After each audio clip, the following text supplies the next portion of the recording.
Good adventures, everybody. I'm Melissa Bonzak, and welcome to episode 133 of Books Cubed, the show where I chat with authors you should be reading.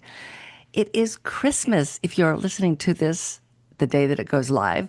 So, Merry Christmas if you celebrate, and if you don't, Happy Thursday. I still have my cast, of course, if you're watching on video. There's my poor arm. Ouch. And, well, I only broke my wrist, a week and a half ago. Sunday, I'll make it 2 weeks. I go to the orthopedist for my first look at new x-rays on the 29th. And I'm of the age that if I was younger, they would automatically do surgery, he told me. But I am in that in-between age where they're going to wait and see. If I was older, if I was 70, which is a long ways off, thank goodness. If I was 70, they wouldn't do the operation at all. Gracious. So, I'm over 40, so I have to wait.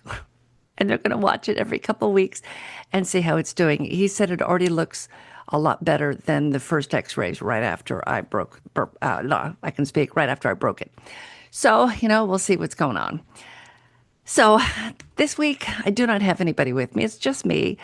And I wanted to just share some of my favorite reads. I have more favorite reads, and they're going to be actual interviews. So I'm going to save those books for the interviews. So make sure you keep listening in the next few weeks because I've got some really good stuff coming soon. So let's start with the first one that I really enjoyed reading, and I actually know the guy who wrote it. We were in Salem, Wisconsin, doing an anthology a lot of years ago. And I think there were 14 or 15 of us, and we spent a couple days in Salem, Massachusetts, and we went to the Salem Witch Museum, which, sorry, Salem Witch Museum, but you guys really need to step it up. It was pretty hokey. We had a historian with us, and he gave us some lectures about the witches. I actually have a Salem witch in my family, and I can't remember her name. I'm so sorry, Dad. Anyway, she was in Salem and had some issues. So there were like I said, 14 or 15 of us, and we did all these lectures that we listened to, and we walked around and looked at things in Salem, and then we came up with stories for an anthology. And I will put the link in the show notes for the anthology. If you're interested in reading it, my story, I wrote it about 10 hours before it was due because the original story I was going to write, I ended up not liking. And I am going to turn it into a full-length book eventually. I was getting it set up to go to the narrator, and she said, "Oh my God, this needs to be a full-length book." And I said, "Oh, fantastic," because I think it would be a great full-length book. So it's on my list. I'm rambling. I'm not on medication, but I am rambling. So anyway, we were in Salem, and he had a great story in the anthology, and I'm going to look at his name because I'm going to say it wrong. So it is J.P. Rindfleisch the Ninth. Anyway, so if you are on TikTok at all, then you will know his book, Mandrake Manor. I'm going to hold it up so you can see. There it is. If you are listening on the podcast, then you can run over to your favorite place that you buy books and type in Mandrake Manor, and you can see what it looks like. It is a really pretty cover. Anyway, so I'm going to read you the back of this just because I'm not going to do it justice here. Okay. Inherited magic, a secret neighborhood, and a formidable homeowners association. He had me at HOA because I hate HOAs, and I've had some run-ins with my HOA in Tucson. So far, the one here has been pretty good, but we're a brand new neighborhood, so we'll see what they'll do to make my life miserable in the future. So, recent graduate Matthias Mandrake's life takes a turn when an unexpected inheritance of a distant relative's manor falls right into his lap. However, this home across the country comes with a condition. Matt cannot live there alone. Good thing his best friend Frankie is ready to leave behind his lackluster trail of midnight trysts for a more suburban life. Eager to hone in his DILF hunting skills, His bags are packed and ready to go before Matt can finish signing the paperwork. Completing this trio is August, for whom the idea of living with newfound friends away from the hustle and bustle of city life is honestly a dream come true. Not only that, but it's perfect setting to finally finish the novel that they've been working on.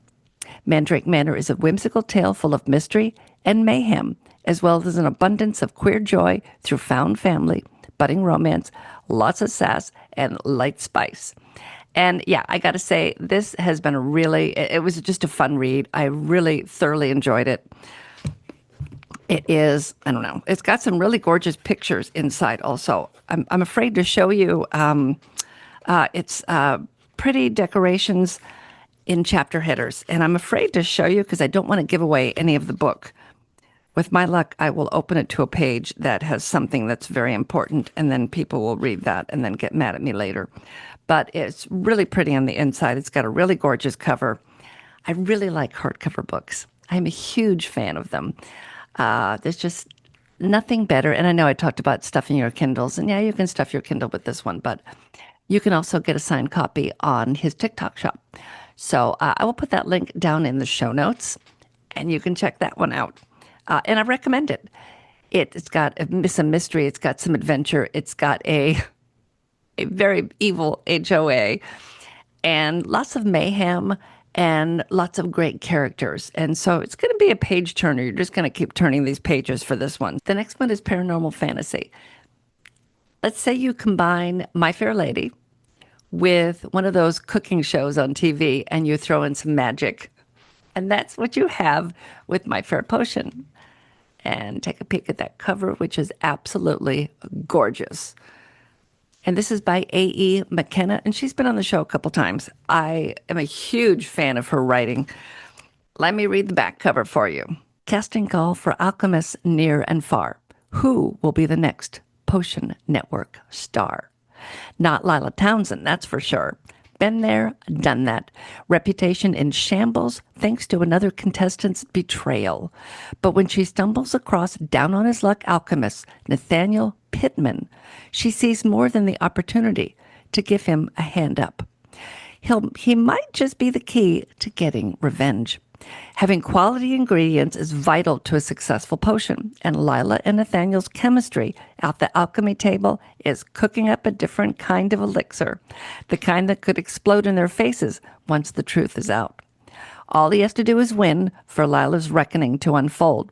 Then they can go their separate ways, and they definitely won't fall in love. This one, this is another great one. I had so much fun reading this one. And yeah, if you are a fan of cooking shows, any of those shows that you watch on TV where they make things, I'm a huge fan of those kind of things. Project Runway, all the different cooking shows. We've been watching the Great Pottery Throwdown. It's a British show. I think there's 5 seasons. I think we're on season 5 right now, and they make things with pottery. And it's just really relaxing watching these kind of shows. So I was really excited when this book was published. And I think I read it in just a couple sittings. It was another real page turner. This one was fun as Lila, and she has a best friend who is a real character.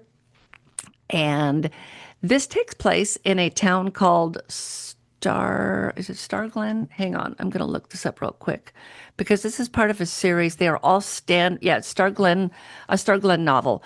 The second book is also out, and I know that she is working on the third. The second one is called Visions and Lies, and I have just started reading it, so I can't tell you too much about that one yet, other than it's really good so far. This is part of a Starglen City series, and each of the books are standalone, so you can jump in any spot. There are 2 so far, and I know a third is coming out, I think, in 2026. That takes us to a trilogy that I read, I want to say it was last year. And I started reading it on Kindle Vella, if anybody remembers Kindle Vella. It was a serial platform on Amazon a couple of years ago. And I found some really good books on there, and those people, and I think actually Mandrake Manor, I think started out on Kindle Vella, But I want to try to get him on the show to chat more about his books because I know he has several other ones too that I want to dive into. But this series here is called The Genesis Machine, and it is by KJ Gillenwater. There are 3 books in this series. There is Inception, and there is Decryption, and the third one is Revelation. So there's the covers, and I'm going to read you the first one here. Aliens have arrived, and this isn't the first time. When expert Navy linguist and cryptographer Charlie Cutter is recruited into a shadowy wing of the NCIS, she's tasked with unraveling a mysterious ancient text that has puzzled researchers for centuries. Charlie isn't eager to revisit her previous failures, but when she discovers the same puzzling language in top-secret photographs, she finds herself roped into a job that could make or break her young career. After a strange pod crashes to Earth during a violent storm, Charlie and her small team uncover an incredible truth. Aliens have landed on Earth, and not for the first time. Catapulted into a thrilling mystery that will carry them from the political swamps of D.C. to the scorching Las Vegas desert, Charlie must race against time to crack the code and save humanity from a possible alien invasion. Surrounded by a web of secrets and lies, Charlie struggles to track down the origin of the pods and unmask the hidden motives of the extraterrestrial visitors. The mystery stretches back centuries, and it leads Charlie to a shocking revelation that will change everything. And this trilogy was great. I had so much fun reading it, waiting each week to get the new episode, and then reading it again when it was edited. And I think a bunch of additional chapters were added to it, and then it was released as a trilogy. And this baby was like number 1, number 2, and number 3 on Amazon in its categories for a very long time. Yeah, I'm happy actually to get these back. I have a neighbor who just comes over and borrows books, and she took all 3 of these, and I thought she wasn't going to bring them back, but she did. Okay, last one I have for you today is robots, and I know there's a lot of you out there that love robots. This is the Steel Guardian. This is the first one. This is Rusted Wasteland series. This is a complete series. There are 6 books in this series. They're all nice and thick, and they are all page turners. They're by Cameron Corll. Let me read. There was something that happened in the very beginning of this one. I read this 5 years ago, and this first one. And there was something that happened. A dog was not hurt. A person was not hurt. But something else that just I still think about to this day. And that's what you want for readers. You want something in what you write to grab a hold of the reader, and they think about that thing, and they can't let it go. And for me, it was just a little thing that happened near the very beginning, broke my heart. But like I said, an animal doesn't get hurt, a person doesn't get hurt. But I don't want to ruin it for you, and I probably did by saying that. But let me read the back for you here. Fix my glasses. Okay. Can a gentle robot win the fight for humanity's last hope? Before the robot uprising, Block the cleaner bot dutifully followed his programming as part of a hotel cleaning crew. Now, in the aftermath of the AI apocalypse that annihilated the world, he tries to simply do his job, avoiding the dangerous soldier bots who wage war on the last human survivors. But when Block finds a mysterious human infant, he's compelled to care for the girl and travel across the metal-infested wastelands of America to a safe haven 700 miles away. Without proper food and care, the baby could die before he reaches safety. When he encounters Nova, a surly soldier who becomes an unlikely ally, they must tackle the biggest challenges of their lives.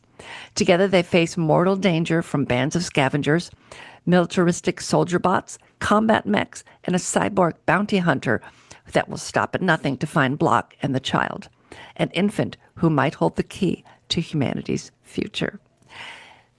Like I said, this one was fantastic. This series, you will thoroughly, thoroughly enjoy it, and will tug at your heartstrings in so many different ways. I never thought that I could have so much empathy for a robot. And I mean, that's what she's done with Block. He is a great character. I would think of him as any other person. I know he's a robot. He's a robot, but he's not. I mean, he is, but he's not. He's just this really great character, and you are just pulled into this series. And like I said, there's 6 books. It's by Cameron Corral. And that's it. Thanks for joining me. And if you are listening on Christmas and you celebrate, Merry Christmas. And if not, Happy Thursday or whatever day you choose to listen.